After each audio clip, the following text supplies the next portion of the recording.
I came up with an idea what to do with the tomato water. I'm going to put a little bit back in the pasta sauce because I find it's a little bit too thick, and the rest of it I'm going to use the water to can the callaloo that I harvested from the garden yesterday.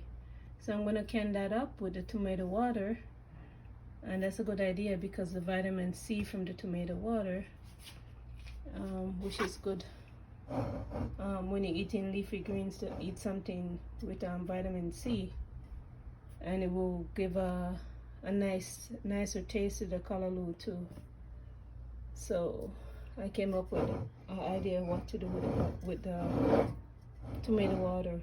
I can't believe it. There's all of this water from half a bushel of tomato. This is almost 1 gallon container here, and it's almost full.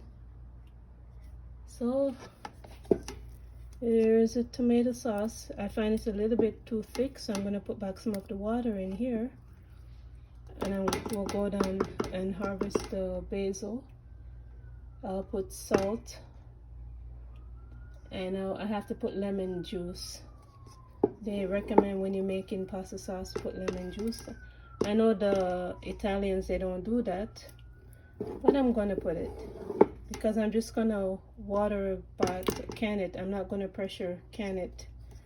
So I feel more safe to do that right now. Maybe next time I might not do that. I'll see what mood I'm into. Anyways, bye guys.